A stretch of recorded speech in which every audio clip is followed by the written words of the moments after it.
اس کہانی کے سٹارٹنگ میں ہم ایک اندھیرے جنگل میں ایک بچے کو دیکھتے ہیں جو یہاں پر کسی سے ڈر کر دور بھاگ رہا تھا یا کسی سے چھپنے کی کوشش کر رہا تھا۔ منظر کٹ کر کے ہمیں ایک سڑک پر ایک سرخ بس دکھائی جاتی ہے جو اس جنگل سے گزر رہی ہے۔ کچھ آگے جا کر یہ بس ایک درخت کی وجہ سے رک جاتی ہے، لہذا یہ بس ایک اور راستہ اختیار کرتی ہے بغیر یہ جانے کے آگے کوئی خطرہ ہو سکتا ہے۔ ہم وہاں کچھ ڈھانچے بھی دیکھتے ہیں اور آگے بڑھنے پر دیکھتے ہیں کہ سارے درخت ایک درخت کے ذریعے کاٹے گئے تھے۔ اچانک ہر طرف ایک زوردار آواز گونجنے لگتی ہے۔ بس میں بیٹھا بچہ ڈر گیا اور سڑک کی طرف دیکھنے لگا کیونکہ ڈرائیور کو اچانک سے بس روکنی پڑی تھی۔ وہ نیچے اترا اور سامنے ایک مردہ ہرن کو دیکھا اور جیسے ہی اس نے اسے اپنی جگہ پر رکھا اور پلٹا وہ حیران رہ گیا۔ اگلے ہی لمحے جب وہ بس میں واپس آیا تو ہم نے دیکھا کہ اس کے پیچھے ایک شخص کھڑا تھا جس نے بس ڈرائیور کو بندوق کی نوک پر لے لیا۔ اس نے سب بچوں کو دھمکی دی اور کہا کہ اپنی اپنی سیٹوں پر بیٹھ جائیں۔ سب نے اس کی بات ماننا شروع کی اور اچانک بس میں بیٹھے بچے کو یاد آیا کہ اس نے اس آدمی کے بارے خبروں میں پڑھا تھا۔ وہ ایک سیریل کلر تھا اور کچھ دن پہلے ہی جیل سے فرار ہوا۔ صرف یہی نہیں بلکہ ڈرا دینے والی بات یہ تھی کہ آدمی صرف نوجوانوں کو ہی مارتا ہے۔ اس نے دعویٰ کیا کہ وہ ایک ذہنی مریض ہے۔ اس آدمی کے مطابق یہ لوگ مسلسل آگے بڑھتے رہے۔ انہوں نے اپنے موبائل فون کھڑکی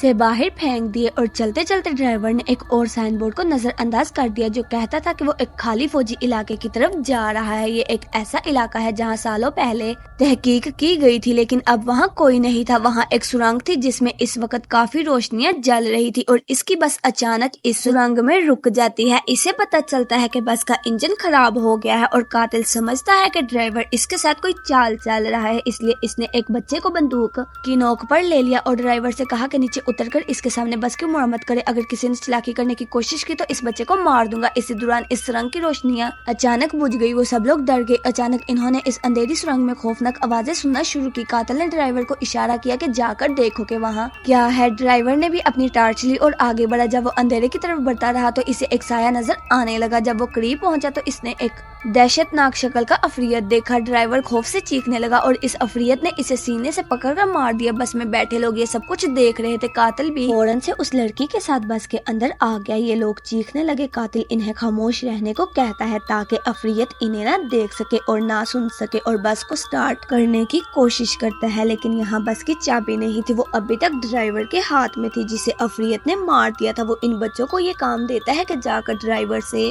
چابی لے آئیں۔ جیسے ہی لڑکی ڈرتے ہوئے ڈرائیور کے پاس چابی لینے گئی وہ اسے دیکھ کر حیران رہ گئی۔ وہ مر چکا تھا۔ لڑکی کو یقین نہیں آیا۔ اس کی آنکھوں میں آنسو آنے لگے لیکن یہ رونے کا وقت نہیں تھا۔ اس نے احتیاط سے ڈرائیور سے چابی لی اور بس میں واپس آ گئی۔ بس میں بیٹھ کر بھی وہ ایک عجیب حالت میں تھی۔ جب دوسرے بچے نے اس سے ڈرائیور کے بارے میں پوچھا تو وہ سر ہلا کر انکار کر دیتی ہے کیونکہ وہ اب زندہ نہیں تھا۔ یہ سن کر سب بچے اداس ہو گئے۔ یہاں قاتل لڑکے ریگی کو بس سٹارٹ کرنے کو کہتا ہے لیکن بس خراب تھی، وہ کیسے اسٹارٹ ہوتی۔ وہ اسے دھمکی دیتا ہے کہ اگر تم نے بس اسٹارٹ نہ کی تو میں سب کو مار دوں گا۔ لڑکا بھی باقیوں سے بہت بہادر تھا، بغیر خوف کے وہ اس قاتل کے ساتھ بحث کرنے لگتا ہے اور جیسے ہی موقع ملتا ہے ایک بچہ اسے پیچھے سے دھکا دیتا ہے تو وہ نیچے گر جاتا ہے۔ تو ریگی اچانک اس سے بندوق چھین لیتا ہے اور پھر اس بندوق کر اس پر تان لیتا ہے۔ یہ دیکھ کر قاتل ہنسنے لگتا ہے لیکن اس نے کہا تم مجھے نہیں مار سکتے۔ ارے قتل کرنے سے پہلے بہت حوصلہ ہونا چاہیے جو تم میں نہیں ہے۔ لڑکا کچھ کرنے سے پہلے اچانک اسے بس کی چھت سے آواز سنائی دی۔ آواز سب کو تباہ کر رہی تھی۔ اب قاتل نے دوبارہ اس سے بندوق لے لی۔ اب بس سے آنے والی آوازیں بھی بڑھ گئی تھی جس کی وجہ سے سب بچے ڈر گئے اور غصے میں قاتل بس سے نیچے اترتا ہے اور چیخ کر کہتا ہے کہ جو بھی ہو اندھیرے سے باہر آ جاؤ، میرا سامنا کرو۔ وہ یہ سب کہہ رہا تھا اچانک اس کی باتیں رک جاتی ہے۔ اس کے چہرے پر ایک عجیب سی مسکراہٹ آ جاتی ہے اور اچانک کسی نے اس پر حملہ کیا۔ حملہ آور نے اس کا سر اس کے جسم سے الگ کر دیا اور بچے بس کے اندر سے یہ دیکھ کر حیران رہ گئے۔ وہ خاموش ہو گئے کیونکہ وہ اس آدمی کے سر اور اس کے سر میں لگے ہوئے اس خوفناک عفریت کو دیکھ سکتے تھے۔ اس کے ہاتھ میں بہت سی لمبے شاخیں تھی جنہیں اس نے اس آدمی کے سر میں پیوست کر رکھی تھی۔ انہیں سمجھ نہیں آ رہا تھا کہ کیا کرے۔ یہ لوگ اپنی جان بچانے کے لیے اسے بس میں رہنے کا فیصلہ کرتے ہیں لیکن جب تک انہیں بس کے باہر سے کوئی عجیب سی آواز سنائی نہیں دی۔ بس کا دروازہ چرچراہٹ کی آواز کے ساتھ کھلتا ہے اور انہوں نے بس کی سیٹ پر اس مونسٹر کے بڑے بڑے ہاتھ دیکھے۔ وہ مونسٹر بس کے اندر آ چکا تھا۔ اس سے بچنے کے لیے وہ بس کے دوسرے دروازے کی طرف بھاگنے لگے مگر وہ دروازہ نہیں کھل رہا تھا۔ ان کے پاس ایک ٹارچ تھی۔ غلطی سے جب اس نے مونسٹر کی طرف چہرہ کیا تو اسے پتا چلا کہ مونسٹر اس روشنی سے